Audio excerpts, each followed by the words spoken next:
Assalamualaikum warahmatullahi wabarakatuh.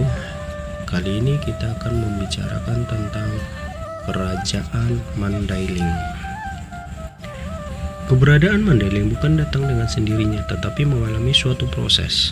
Selepas Bidoli di bumi hangus, bangsa Munda yang bercampur aduk dengan penduduk asli telah membentuk marga Pulungan dan mendirikan kerajaan di Huta Bargot. Kerajaan ini telah dikalahkan oleh Sutan Diaru dari marga Nasution yang berasal dari Pagaruyung.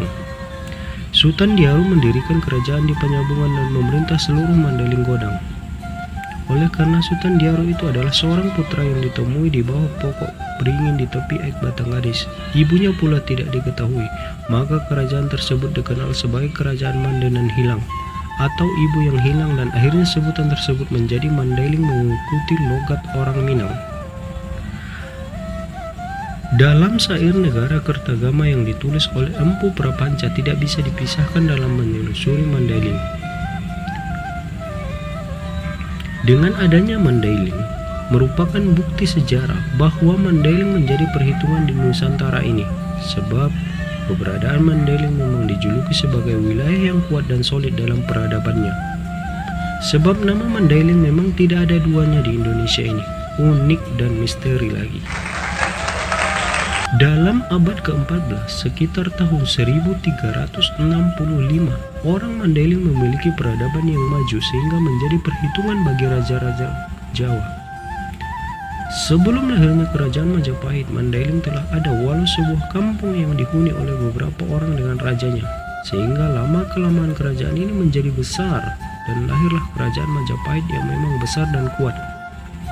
Kerajaan Mandailing pada waktu itu memang besar diakibatkan oleh emas. Emas merupakan penghasilan penduduk sebab di wilayah ini memang kaya akan hasil tambangnya. Masyarakatnya makmur dan mampu menghidupkan dirinya sendiri tanpa harus ekspansi ke wilayah lain, sehingga pada waktu itu Mandailing dikenal sebutan Tanusere yang artinya tanah emas dalam cerita-cerita lama. Menyelusuri jejak kerajaan Mandailing tidak bisa lepas dari kerajaan penguasa daerah mulai dari Portibi di Gunung Tua, Padang Lawas sampai ke daerah Bidoli di Mandailing. Sebab semua pusat kerajaan ini terletak di Portibi Gunung Tua dengan adanya bukti-bukti candi-candi purba. Dengan serangan pasukan Majapahit karena melihat kerajaan Mandailing menjadi besar, kemudian pusat pemerintahan kerajaan tersebut dipindahkan ke Bidoli di daerah Panyabungan. Ini dibuktikan pada masa silam di daerah Bidoli ini terdapat juga candi-candi purba. Namun demikian bukti ini keburu dihancurkan oleh pasukan Islam di bawah pimpinan Tuanku Imam Bonjol ratusan tahun yang lalu. Namun reruntuhan candi-candi masih membekas di beberapa tempat seperti di Sabal Piaro, Bidoli dan Simangambat, yakni Bidoli terletak di Penyambungan dan Simangambat di Siabu. Dalam sebuah surat uang dikenal Surat Tumbago Holing, berdasarkan informasi masyarakat memang ada tetapi belum diketahui orang. Menurut orang tua di daerah Mandailing bahwa Surat Tumbago Holing ialah surat perjanjian yang dibuat oleh seorang raja di Mandailing dengan Belanda. Bila surat itu ada berarti baru lahir abad ke-21. Rasanya terlalu mudah kejadiannya. Namun ada yang menafsirkan Surat Tumbago Holing ini ialah surat emas dari bangsa Keling Suat. Surat yang isinya mengajarkan kebaikan kepada masyarakat di tempat itu zaman dahulu kala, sedangkan dari agama Hindu merupakan surat perjanjian yang berbentuk undang-undang untuk dihayati yang bersumber dari buku kepercayaan mereka.